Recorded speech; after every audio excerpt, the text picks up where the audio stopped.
Welcome to Champagne Problems Podcast. I am your host, Robbie Shaw. Join us as we explore mental and emotional well-being, physical optimization, and the journey to discovering your highest self. Champagne Problems is brought to you in proud partnership with Bond Buzz, the alcohol-free social spirit. Robbie Shaw, welcome to Champagne Problems. Man, it's good to be here. How do we know each other? How do we know each other? Joe Bruno, my guy, Joe Bruno. Joe Bruno is married to, my everything. My right-hand woman, the person who helped me build this entire place. She knows everything about me. She knows everything about how I work, my personal life. It's just amazing. Anyway, you're her husband. That's how we know each other. And, she's finishing up her last couple weeks of maternity leave. I'm sure this will be top of her list to listen to before she goes back. So, yes, thank you for having me. Of course, I'm Joe Bruno, and the tables have turned here. Yes, they have. So we'll continue the tradition, though, the Champagne Problems tradition of rapid fire. And this time, you will be the one answering the questions. Oh, man, I've never thought of these answers. Oh, boy. I've asked them 75 times. All right, well, let's get into it. What was your first live music concert and where? Yeah. So, this is so fun for me because I ask these questions all the time, and every time I want to share my answer. And I've shared it like once or twice. So In Excess is my first live music concert. And I have to tell just, part of the story. I was in I think I was in fifth or sixth grade. My buddy, Brian Connor, his older sister and her two friends, our parents just didn't care and let us go to the old Charlotte Coliseum out off Tyvola and see Ziggy Marley open up for In Excess. And it was the greatest night of my life. Wow. It will be etched in my memory every time. That conversation comes up all the time. Who was your favorite, live concert? In Excess. That's mine. At the old Charlotte Coliseum.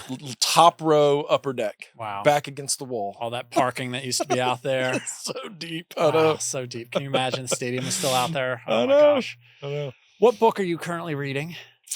Yeah. So the joke that I've always talked about is I rarely read.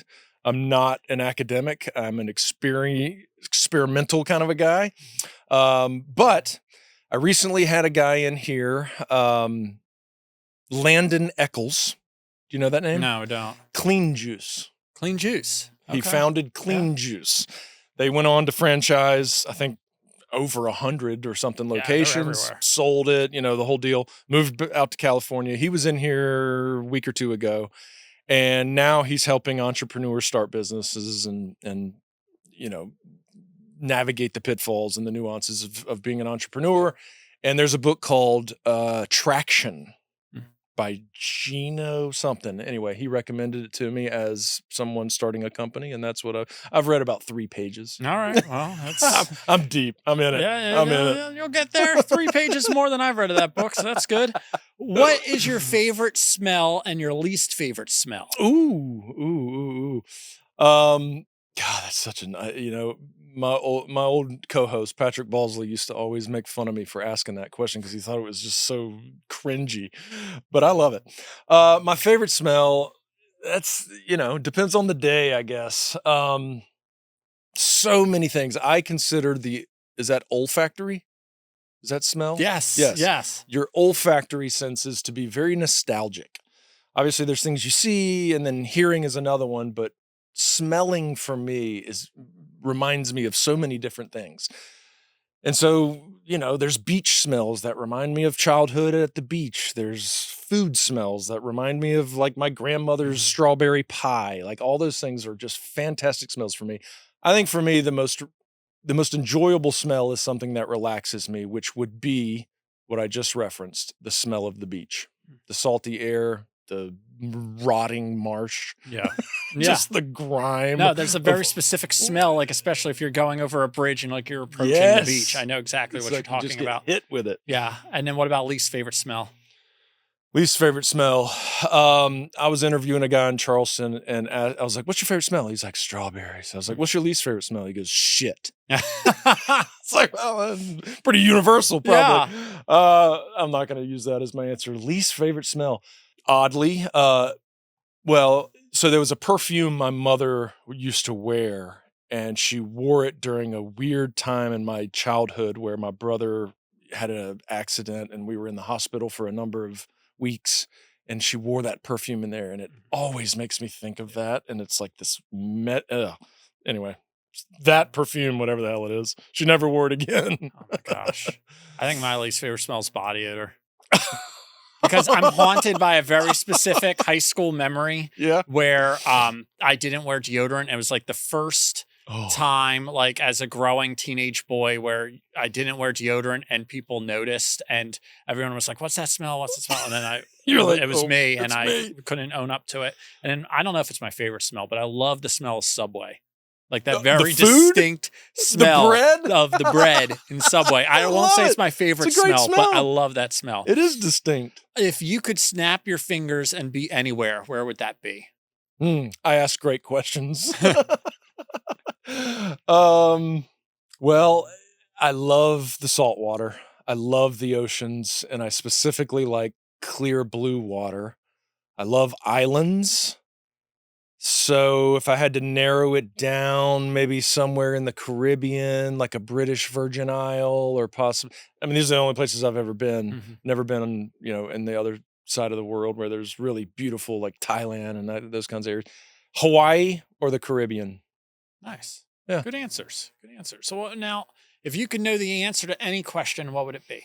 Yeah, and this is the one I that's the big like cerebral question to get people thinking and all that. And of course, I've thought of my answer many times, and there's lots of things I want to know. I think for me, it's more about curiosity and not something that's like, most people are like, what happens after we die, and what is this all about, and all that kind of stuff. And yeah, I mean, this is probably a variation of that. But two questions. One is, what is all the way out there? Not like in a God sense, more like universe. Like, I mean, you see these things on like Facebook where it's like the amount of grains of sand on the earth represent some incomprehensible number of billions of, whatever. It's just some number that you can't freaking understand of how many planets and things are out there.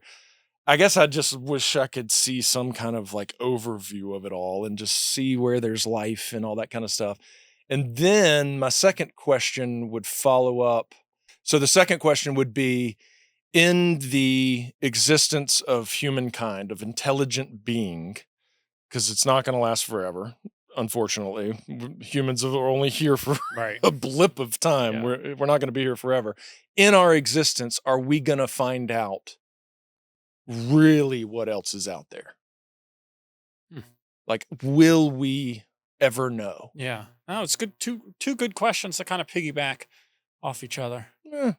Well, this is a holiday / end of year recap interview. You survived the rapid fire questions, and now we will take a look at some more introspective, I guess that's reflective questions, basically about the podcast studio, the podcast, and your goals for 2025 and beyond. So let's just start with the beginning. Like, what you didn't have a background in media or podcast production. So what like inspired you to open Everybody Studios? Yeah. I love this question because I could honestly sit here for 30 minutes and talk about that, because it really was the culmination of 47 years of my life, or 46 years of my life, that led to this moment and this decision and this creation. And, not to sound too cliche about it, but I mean, that's the truth. But to answer your question, no, I don't have a background, at least not a formal background in media and all that kind of stuff. Now, I say this to people all the time because they ask that question a lot. My brother and I were like the first ones that had a camcorder on our block. It was a beta tape, clip it in like that. And we made videos of everything. Even in like junior high and high school, like science projects and stuff, we would be the ones that made videos, and they'd wheel the TV in and you'd hook it up to a VCR and watch our projects on video. And so there was a history of that. I mean, we used to reenact The Breakfast Club, movie, and we would reenact all kinds of stuff. We did rap videos, we did breakdancing videos, like we just did videos as a kid. And of course, later, anybody that knows me can go on YouTube and find a pretty vast and variant compilation of videos that I've made over the years of just me being an idiot. I mean, some of it's like just bizarre stuff, and some of it's dancing, and so now I'm sure everybody's going to go look for it now. A lot of it's private, but anyway, so that was my history in kind of this space. But then, of course, starting my own podcast 4 years ago, Champagne Problems, that really was what is the word? Pushed me into the space. I understand it. I lived it. I realized that there was, I don't know, some marks being missed in Charlotte as far as the market goes. And I don't know, your wife and my other partners, we all just, lights were going off, and we were like, man, why are we not in this business? Like it's booming.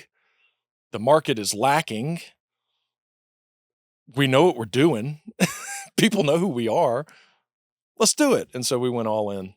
You know, it's interesting. You really don't need like a degree or like a media background necessarily to work in media or even to be heavily involved with media. It's such like a skill-based thing, right, that you can kind of like pick up on and like hone your craft over time. But I tell that to like people all the time, whether they are, you know, thinking about entering into the media industry, news, video production. Like you could, if you just get a foot in the door, or if you like just start building your portfolio, that will go just as far as you studying media production or something like that. Yeah. So it is interesting. And then of course your business background stuff helps you out on the other ends. Yeah. I mean, I've got some business experience. I mean, I've worked in mental health, you know, the majority of my professional life. And that experience right there, just being able to relate to people, yes, you know, that helps out with like podcast interviews, totally, and you know, tougher conversations. Totally. That's something that I like. I do enjoy really making the connection between is sitting in a room with, you know, in a therapeutic kind of setting and talking to someone about their issues and how to, you know, navigate them and work through them is about as vulnerable as you can get. And I equate it to a conversation like this, where there's no music, there's no TV on. You know, we are talking and we are looking at each other, and there is no distractions. Our phones aren't on. Like that, you don't do that very often. And so it, you know, getting used to that and good at it takes time. And I mean, it was just a perfect kind of parlay or whatever you segue into this industry. Yeah, it really is. It's not easy having those conversations, and you know, it makes asking questions about the lighter things so much easier, and teaches you to think on your feet and stuff. So it's definitely a good skill to have.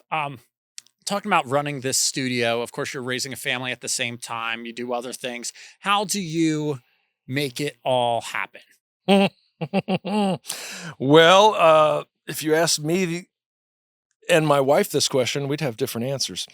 No kidding. You know, my wife and I, so Champagne. All right. So I'm going to go back. So I told my story on Champagne Problems 2.5 years ago, maybe 3 years ago. I went into like all my addiction and my sobriety and my recovery and my slips and my fails and my mistakes and all the things that kind of led me to where I was 3 years ago.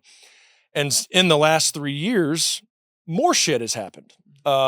You know, I had another slip with marijuana. You know, I haven't had a drink in coming up on 19 years. I haven't done hard drugs and coming up on 19 years. But marijuana's always come back into play for me, off and on in these 19 years. And so I always had this like thing in the back of my head, like, don't call yourself sober. You're not sober.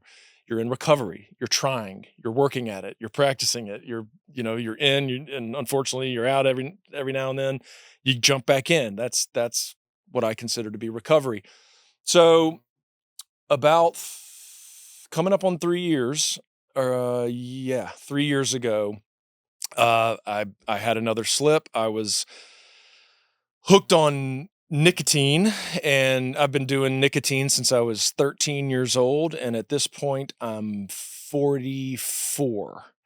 So that's 30 something years of putting dip in my mouth, and it was time to stop, and I couldn't stop. I had tried and tried and tried, and every time I tried, I'd get on nicotine gum, and I would eat globs of it. It was like worse than the dip. And so I had this this thing tell me that, what if you tried microdosing marijuana? And I was sober at this time, and I knew this was a bad idea, but I could not stop the nicotine. So I thought, what if I take these little pieces of a gummy right at nighttime, because that's when I love to do tobacco, and that's the time I just can't get off of it. I can't stop. And so I started eating these little gummies, and it would give me a little bit of a buzz, enough to beat the craving of the nicotine. And I freaking quit nicotine. I haven't had a dip since. It's been over 3 years, and I don't even do nicotine anymore. And I have no desire to, but I got hooked on the gummies, and I hid that from my wife. She found out. That was kind of strike three. And so we separated, and we separated for almost a year. And that was a tough time, but a very necessary one. I think necessary personally and necessary for our relationship. And it led to us working through stuff personally and together, obviously, to come back together when we were not going to come back together. We had told my daughter we were not coming back together, and we were getting a divorce, and our freaking egos and our pride were standing in the way, and we would not bow down to each other. And there was a lot more factors than just my marijuana use, but we eventually, I don't know, the walls came crumbling down, and we decided to back up and look at what's important and set our priorities and come back together for our family and for ourselves, because that's what we ultimately wanted. And it took about a year to really get our footing. And man, I don't even know how to express how strong we are now. I am more in love than I've ever been prior to the 14 years before that. I mean, we're so good now, and it's really, really happy. My daughter's really, really happy. So I tell that to get to your question. Everything's good at home. I'm not going to say I can do no wrong, but I'm busting my ass. She's proud of me. I'm proud of myself. My daughter's proud of me. I'm proud of her. Like, we just balance it. There's nights I come home, my head is at the company, and I needs to be at home, and somebody might let me know. And fortunately, because those walls came crumbling down before, I don't fight it. I don't get mad. I don't take offense. I don't, criticism or maybe just letting me know that I'm not doing something that I need to be doing doesn't set me off like it did before, because we're good. Like, we're good now. What is your outlet, when you're dealing with stress of being an entrepreneur, launching a startup, running a media company? Media is just in general a stressful environment. And then, of course, dealing, with all of life outside of this building, being a family man. How do you decompress? How do you stay true to yourself and your values? Man, great question. Because there's a lot of things, and I would love to say that I go out and work out and do all my, wellness things that I talk about and preach and have learned over the years. And I do that some. Unfortunately, I've got a little back injury that's kind of prohibited some of that. But all the things I do it's a lot of self-awareness. It's just constantly practicing self-awareness. It's trying to eat right. It's trying to exercise. I do ice baths. I challenge myself. I do the things I enjoy, which is music, cooking, time with my daughter and my wife, nature, travel. I think over time you just kind of find the balance. And yeah, I mean, things are constantly getting tested and shifted and countered. But if you're self-aware and you don't have a bunch of baggage in there that's controlling you that you don't even know is controlling you, then you're able to kind of calibrate as life comes at you.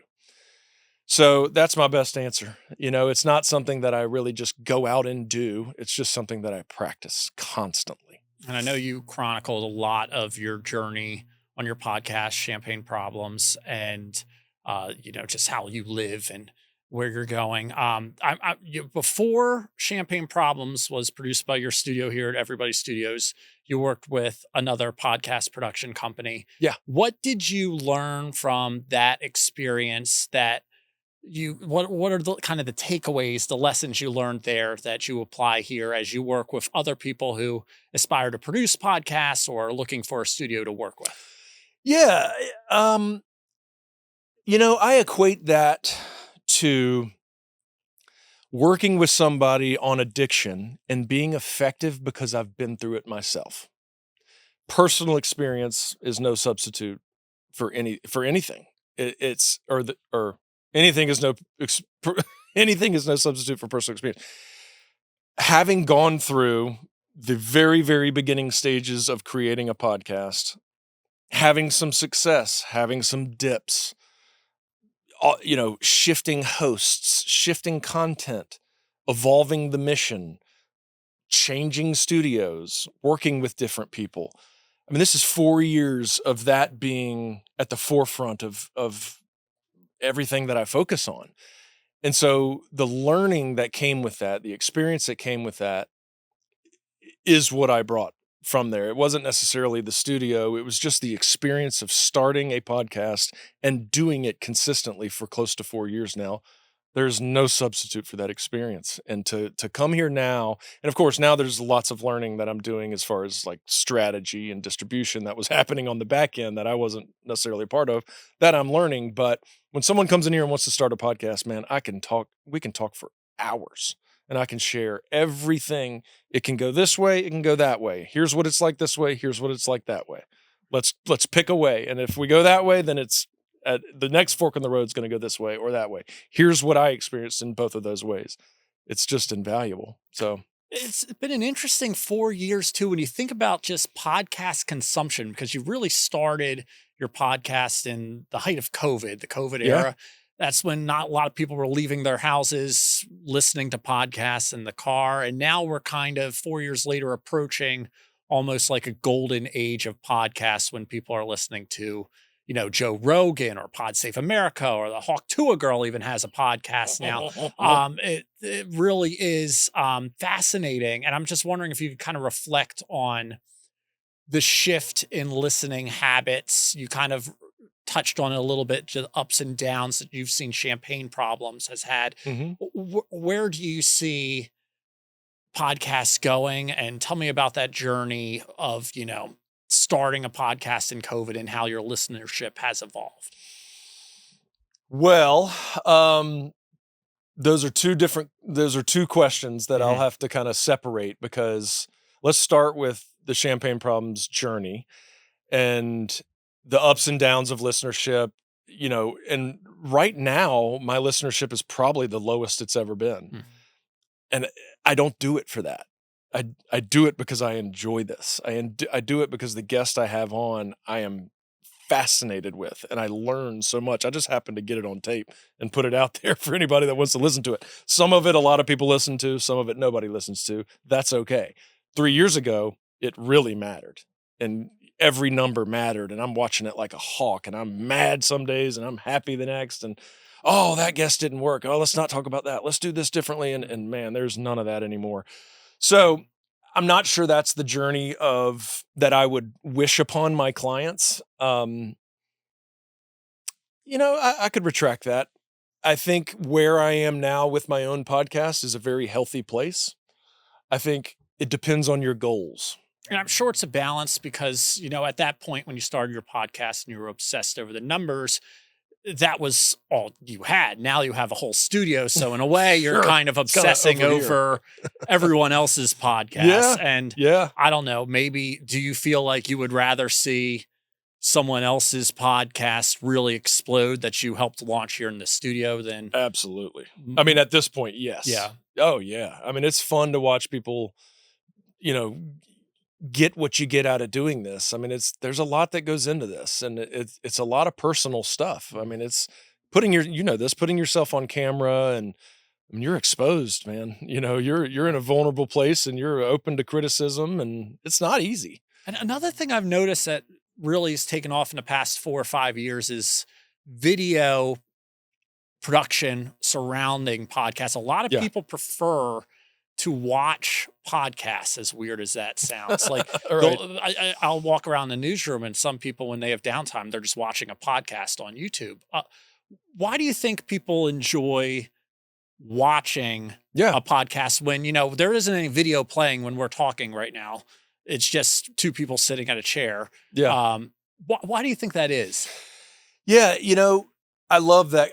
I love digging into that, because that comes to your second question previously, and that where is this going? Where is the industry headed? And like you said, video has become a big part of this. Now, I think early on when podcasting was coming out, it was kind of a convenience thing. It was like headphones or car stereo while you're working out, while you're driving, while you're commuting, listening to something that's fairly entertaining, maybe educational, maybe inspirational, maybe it's a crime drama or whatever those things were. But now, and this is where the industry is headed, when you research and look at the projections, that the experts say that the podcast industry is going to 5x in the next 5 years. It is blowing up right now, and people are like, how in the hell is that happening? It's because of video. It's because now it looks different, it feels different, it sounds different. The creativity is just flowing now. This is like standard and traditional. People are doing it while they're walking on the streets, while they're doing, it. I often have to explain to clients that it's really the essence of podcasting that's valuable now. It's not just podcasting, it's the humanized aspect, it's the vulnerability, it's the facial expressions, it's the realness, it's the authenticity that people are drawn to. That's why you watch it over listening. So you can see someone and you can see a tear, or you can see a laugh, or whatever. Like that's what they're drawn to. Production quality plays a role in that too, because if you have a video set up and it doesn't look good, no one's going to listen to your podcast or watch your video. So I'm sure that's one of the main reasons why you invest a lot in the look and feel. Yeah, of course. Well, and then if you're, right now, and the direction our company is headed is more in the B2B space. So it's less, guys like me coming in and talking about addiction and some of my experiences and some inspiration. That's less of what we're working with, and less of where the industry is headed. The industry is headed into larger organizations using this platform for lots of different things, not just marketing. Marketing is kind of the low-hanging fruit. Internal communication, weekly newsletters, earnings reports. If you throw a humanized messaging medium to that, it's just effective. Right. Even HR presentations, I can envision being like those mandatory trainings that you take. I can envision that being something. When you look at your entrepreneurial journey so far, what are the decisions you've made that you're most proud of, and that you would have done differently, or you would have done differently?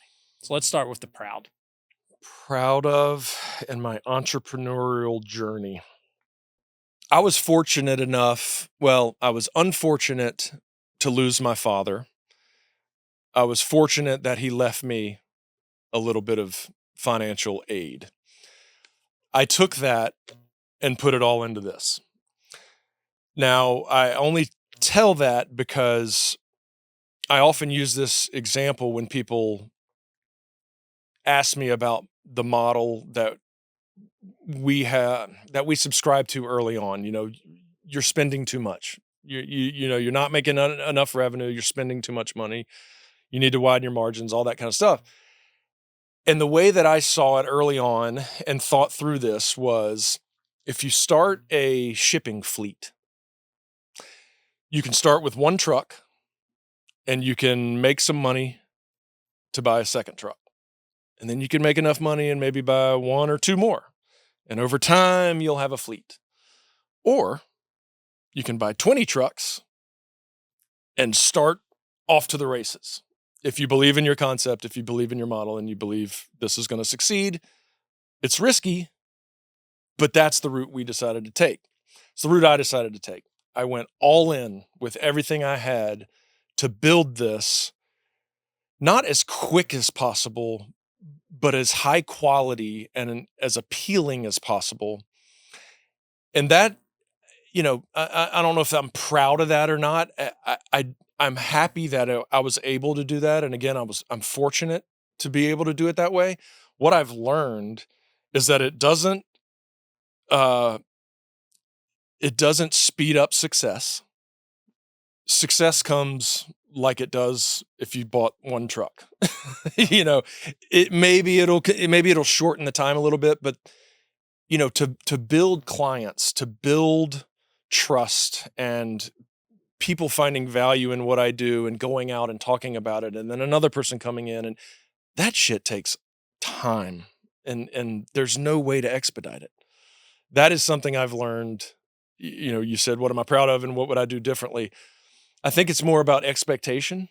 I came in like guns blazing and it's like, nobody's doing this in Charlotte. I'm going to throw everything in. We're going to be successful like that. Nope. Reel it back. Like reality sets in. You still have to, somebody has to hear about you. Somebody has to have the demand. Somebody has to come in. You have to talk. You have to pitch. You have to talk numbers. They got to take it back. You got to budget. You got to, it's all the same process. Well, let me ask you this. Are you happy with where the company is right now? I am. I'm very happy. I've managed my expectation. I didn't come in thinking we were just going to blow up or anything like that. But as I've started this and been working for the last year and a month, I have had more conversations and more kind of networking and sit downs with people who have done things like this and been in the entrepreneurial world. And so I've just soaked up as much information as I can from people who have experienced it and realized very quickly that we are where we're supposed to be. We are where we need to be. We are doing very well. We are growing quicker than the normal. And so, yeah, man, very happy with where I am. So Charlotte's business community has changed a lot over the past 4 years. I mean, we've gone from people commuting into Uptown every single day to maybe sometimes people going to the office once or twice a day. It's just the whole business world, how businesses operate, how workers work for those businesses has changed over the last 4 years. How have you seen local companies change how they approach their creative strategies to adapt to this? Yeah. I mean, that kind of goes back to what we were just talking about. I mean, I think the creative side of the marketing, space inside of companies is shifting. There's a lot. I mean, the tech world, as you know, it just evolves almost weekly. It's just crazy how somebody comes up with a grand idea and 2 months later, it's already back. It's already old now. And so I think digging into what you asked, I think the marketing space inside of companies is now trying to stay ahead of the wave. Obviously, AI is a major factor in all of this stuff. I think people are freaking out about AI, as they should. I think that's going to be a major hurdle going forward. And I also think it battles creativity. And I don't think it should, and I don't agree with it, and I don't think that it truly battles creativity. I don't think anything can substitute for someone's on-the-spot creative juices coming from personal experience.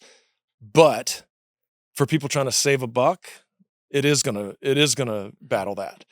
So back to your question, I think companies are now using video a lot more based on what our prediction is that everything involving messaging inside of a company, whether it's outgoing or outfacing or inward facing, using the podcast platform, the essence of podcasting, the video content is where people are headed. I think companies that are not doing that are going to be behind the ball and less effective.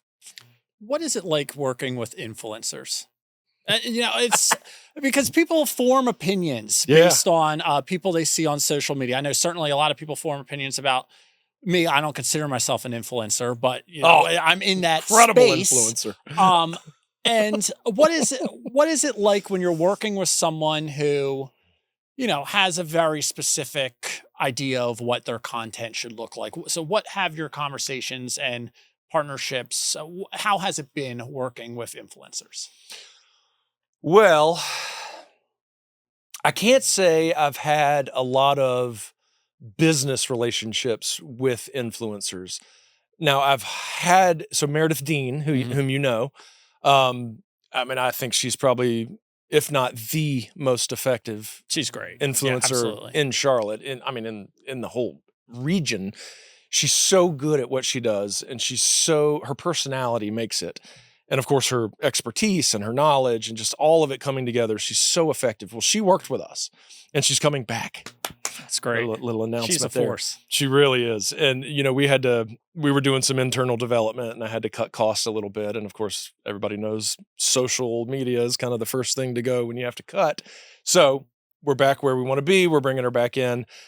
She's really who I've worked with the most. But I will say, in working with her, she's brought a lot of influencers in here. So I've met a lot. I haven't necessarily worked with all of them, but we do interview them. They come in and they love to shoot around and share and all that kind of stuff. I don't know if that answers your question. It probably doesn't, because I don't know if I have a deep relationship with many other than Meredith. Influencers are an interesting bunch. There's a lot that are trying to be influencers. There's a lot that are selling their souls, that are saying and doing whatever it takes to get followers and likes and engagement. And then you talk to people like Dre Fox, and others, I could name them, but Dre specifically I bring up because we had a conversation with her about this. And I was like, so do you go to a restaurant and like say you like it because they gave you a free, how does that work? Like, can you really say this sucked? Like, this was not good. Don't go here. She's like, I don't do that. I don't give them praise if they don't deserve it. I just don't crush them either, And so that gave me a newfound respect for that type of influencer with some values. I've never met Dre, but I have seen her work. She is great. She's killing it. Incredibly real, which is important as well, whether you're a content creator or journalist or media personality, just to have your personality show through your work. So I'm a big fan of her. So that's interesting to hear you say that. But yeah, that is interesting too. The debate between like, are you reviewing a place accurately and fairly versus, if it's a paid partnership. And I think most influencers do a good job at designating whether their post is for, them on their own, or if it was a paid partnership, or if there was an advertisement involved. Well, you have to ask, like, if someone comes in and says, hey, I'll give you 20 grand to promote us, you going to promote them? And if you do, your followers, are they trusting that it's really as good as you say it is, or whatever? And the devil's in the details of the contract too, about what disclosures. And then of course, Instagram has their own terms of service. So it's interesting. The influencer space is really very interesting, especially some of the deals that they have to be business managers. They have to be content creators, media producers, media personalities. So they have to have a lot of skills to be influencers. Well, and just to expand on that, like, I like to see people who have become influencers through different avenues, like through entertainment or comedy or, silly skits or really good valued or high value production and that kind of stuff, as opposed to someone who has built up their following through reviews. Yeah. Because then you kind of trust them a little more. What is your perspective on Charlotte's art media creative scene? I've told a lot of people that in terms of news, that Charlotte is like a great city to be in, because you've got so many different TV stations, you've got newsletters, you've got radio stations, you've got podcasts, you got pretty much every single medium out there. And there's a lot of different people with ideas about how to expand that. What is your perspective on Charlotte as a creative scene for people? Yeah, I love that question. Because I'm born and raised here. I left for a while, but I've always had roots in Charlotte. So for 48 years, and then my mother is like from 5 generations of right outside Charlotte. So I'm a true Charlottean, and I've seen this city go from a town to what it is now, which is just one of the bigger cities in the country, or at least the fastest growing. So when it comes to creativity, and of course, our foundation stereotypically is in banking, and maybe not stereotypically, factually, it's a banking hub. And so that influences our culture. It influences the perspective of our culture. And so we are seen as a banking town. It doesn't necessarily scream creativity. Now, I know lots of bankers, and a lot of them are in bands. A lot of them are, painters, and that's the misconception of just people in general. As Matt Olin would say, we are all creative. Doesn't matter what you do professionally. And I love that. So anyway, being from Charlotte and being a music fan and an arts guy and a creative myself, I am part of the little hubs and the little pockets around Charlotte that are very talented artists in lots of different ways. I think Charlotte is on the cusp of becoming a more known creative city. I think anytime something flourishes in anywhere, it's because it was lacking previously. So I think the creative world, the culture, the different pockets, the bands, the musicians, the artists, all the people are foaming at the mouth to get more well known around here. And I think it's close. It's really, really close. What would be your advice to someone who's looking to enter the creative space in Charlotte and start their own business or kickstart their own platform? What would you advise them as someone who is currently in the midst of all of it? Oh man, give me another year and then I'll be in a place to give some advice.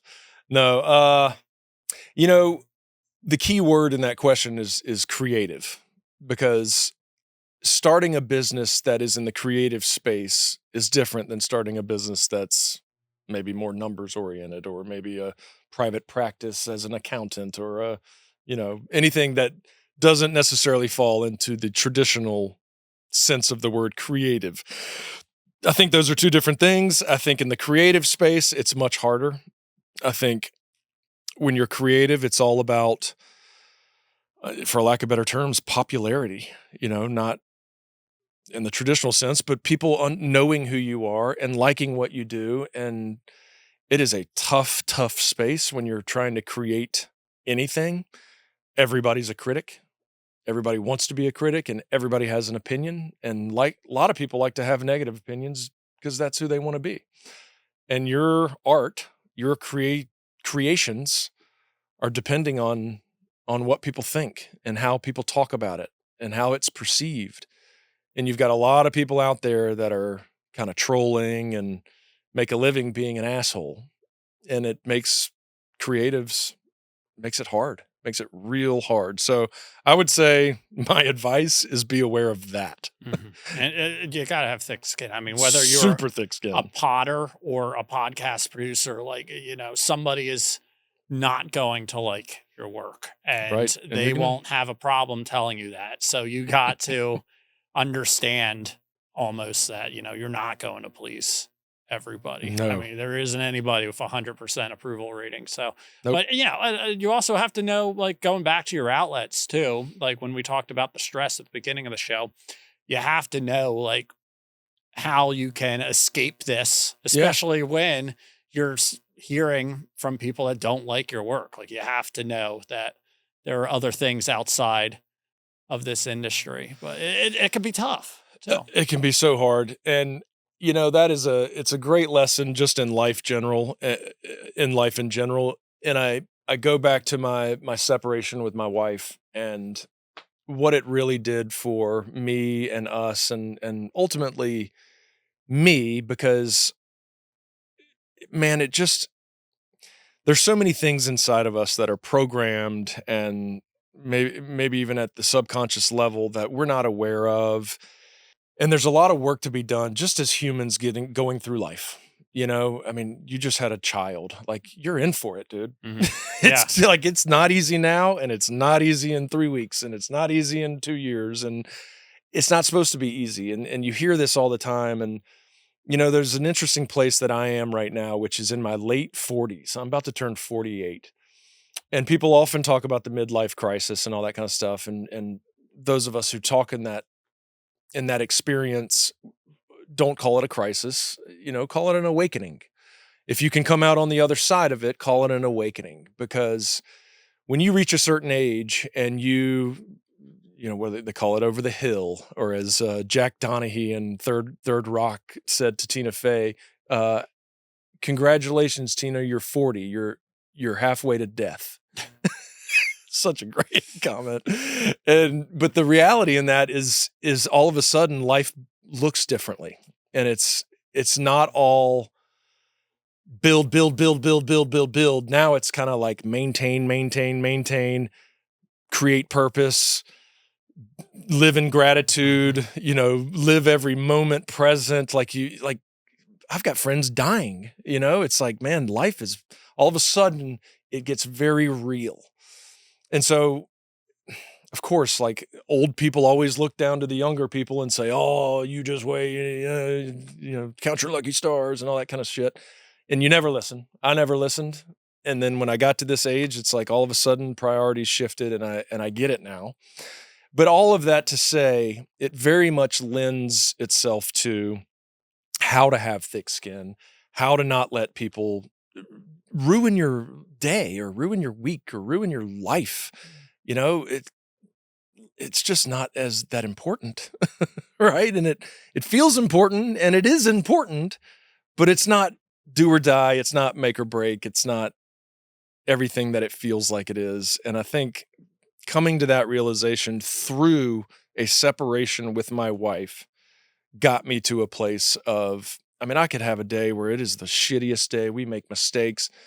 I ruin a client's podcast and they say, you don't know what you're doing, man. I got to drop my contract with you. And I'm like, 5 years ago, I could have been like, all right, well, let's shut the doors because we don't know what we're doing.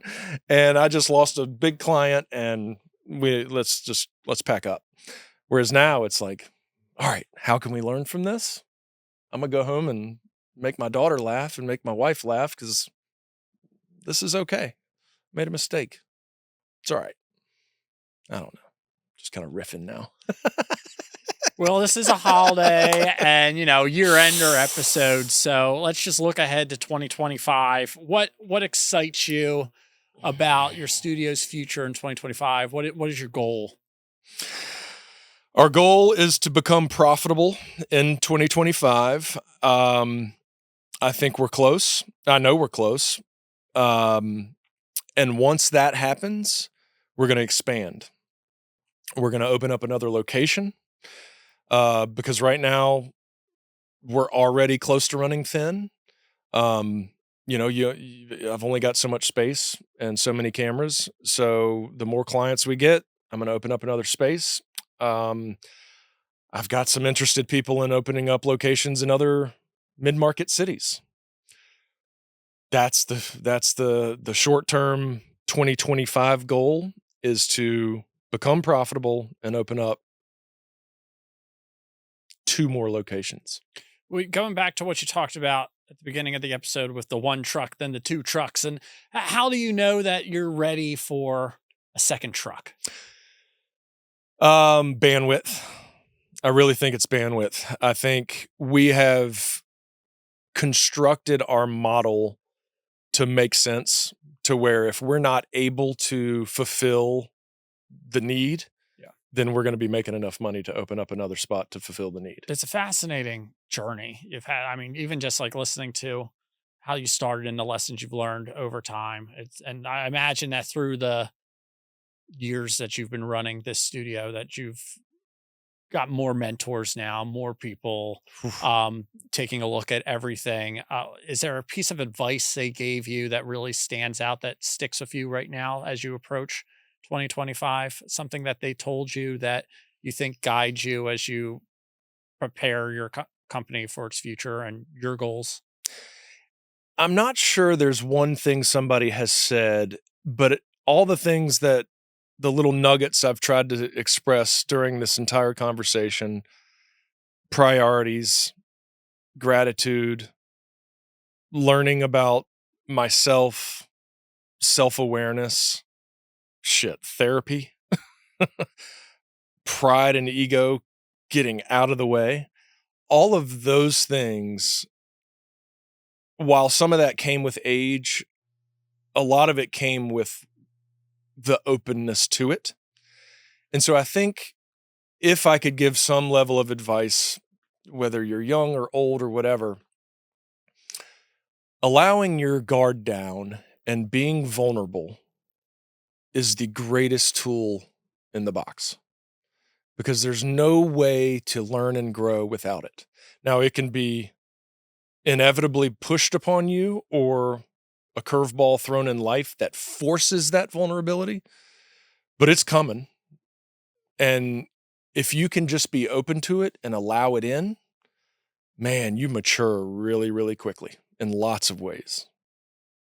We talked before we started recording, and I said that I much rather be the interviewer than the interviewee. So I still stand by that. It has been a pleasure being the guest host of this show rather than the guest. Yeah. Robbie, as we wrap things up, is there anything else you would like to say to your listeners?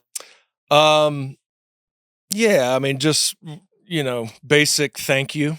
My life has changed because of this podcast. I was doing something before.